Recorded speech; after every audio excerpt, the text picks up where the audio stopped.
What is up, guys? Welcome back to another video. So after about a year of waiting, we finally have the Nintendo Switch. Just came out last Friday. So I've been playing this during the weekend and I decided I'd make this little video of my first impressions.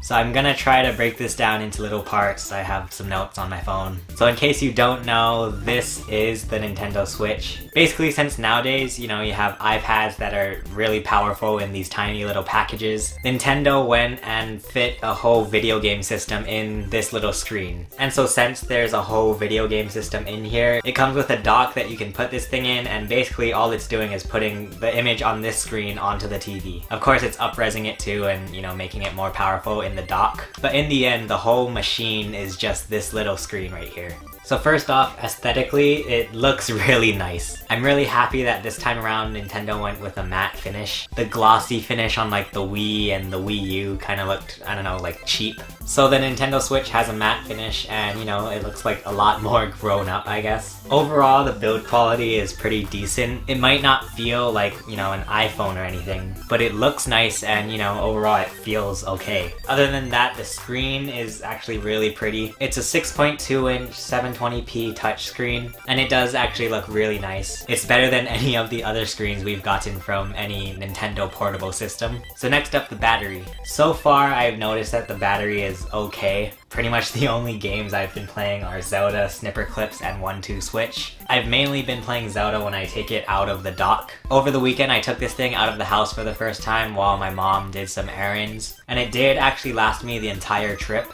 And I say we were driving for about an hour or so. So the battery wasn't too much of a problem for me. Of course, there's a USB-C on the bottom, so you have the option of using a portable battery charger. And one last thing that actually really surprised me about the Switch is that the volume actually got pretty loud. I haven't played this in a party or anything because I don't go to parties anyway. But just from using the speakers in the living room or something, it gets pretty darn loud. So I was actually really happy about that. So that's pretty much everything I have to say right now about the actual system. Now I want to talk about the Joy-Con. Hashtag Joy-Con boys. Joy-Con boys! To sum up the Joy-Con, they're interesting. So some of the good things I found about the Joy-Con are that they're really light, of course. It's actually really comfortable to play Zelda with these disconnected like this. I can just kind of relax on the couch and, just throw my arms wherever. Wave them around like you just don't care. It's also really satisfying to put these on and take them off of the grip or the actual Switch. So for example, when you put them on the grip, it makes a little click sound.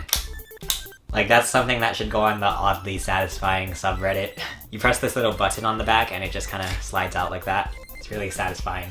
Speaking of the grip, I found the grip to be pretty comfortable. To be honest, I don't think this would be my ideal way to play Zelda or something. I'd actually much rather play with these disconnected. It would have been nice if they just had one type of grip that has the charger in it. To be honest, I don't see the point in having to buy another grip that has the charger port. Anyway, my point is the grip is okay. And the last thing cool about the Joy-Con is, of course, the HD rumble. HD rumble is real, I can confirm now. I was honestly kind of skeptical. I thought people were overreacting about it, but it's real and it does feel like there's marbles in a box. Also on the topic of rumble, since these controllers are completely separate, it's really cool that you can have different rumble in each hand. I thought that's something really cool. Alright, now some of the cons of the Joy-Cons.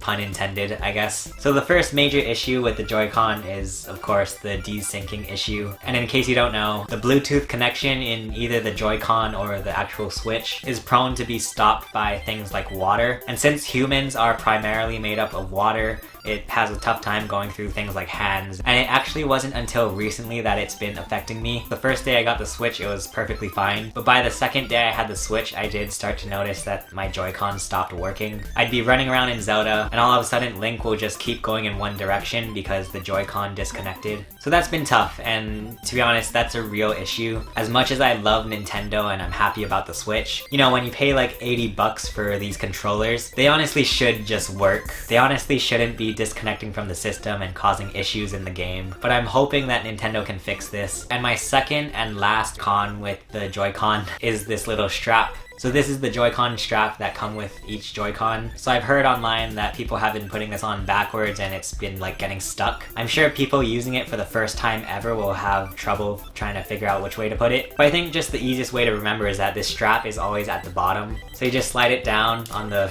Joy-Con and it just goes in like that. Anyway, so the minor inconvenience that I found with this is that it's a bit difficult to take off the strap. I had to actually watch a YouTube video about it and I've been practicing ever since. But the way I do it is you put it on like this and you pull away from you while pulling the Joy-Con towards you, so it just comes out like that. Anyway, that's sort of the second inconvenience I found with the Joy-Con. Alright, anyway, this video is getting hella long, so I want to hurry up and finish this because it's going to be a pain in the butt to edit. So as for the actual games, I'm going to talk about 1-2 Switch first. I played 1-2 Switch on Friday when I got the Switch. I had my friends come over and we played through all of the mini games. And just to sum it up, it's bad for parties, I'm gonna be honest. Maybe next time if we play the team battle mode, it might be a little bit better. But to be honest, it's not really a fun party when you have 2 people playing a game and everybody else is just kind of sitting there watching. And it sucks because you look at the Wii U, which had 5 players on Nintendo Land. There was the Mario Chase game, which was so much fun for 5 people. And now Nintendo went back to having just 2-player games. I'm just kind of hoping that one day we can see like an 8-player Mario Party game, and that would be really fun. Anyway, that's 1-2 Switch. I imagine it's fun for like couples where there's only 2 people playing it. When you have like a group of friends that are playing, it honestly gets kind of difficult because then everybody else is just kind of watching. Alright, now let's talk about Zelda Breath of the Wild. To be honest, in my opinion, Zelda is one of the only games worth getting for the Switch right now. And first off, let me get the biggest negative thing out of the way. The frame rate issues in this game honestly does make it pretty much unplayable. It's honestly really frustrating when you're approaching a group of enemies and the game can't keep up. I was making my way to the Zora quest. It was night and it was raining and I guess you could say there was a lot of grass. And when I approached a group of enemies, the frame rate got really bad. I was having trouble trying to even find the enemies because the frame rate was so bad. And to be honest, it's just really sad because this game is really fun. I just wish the frame rate wasn't so bad. And from what I understand, it's because it's running the game at 900p when it's in the dock and 720p when it's on the actual screen. I think I would have been happier if they kept 720p with a steady frame rate. Anyway, Breath of the Wild is so much fun though. It's a giant world, and it's just really refreshing to see something like brand new for the Zelda games. So that's Breath of the Wild. Frame rate issues, but it's still really fun. Alright, so that is my very first impressions of the Nintendo Switch. I've just spent one weekend with it and it's been really fun. I can't wait for more games and I can't wait till Nintendo sort of fixes the little bugs in here. Anyway, thank you for watching this video and let me know if you guys have any other questions about the Nintendo Switch or anything, but I will talk to you guys again soon. Bye!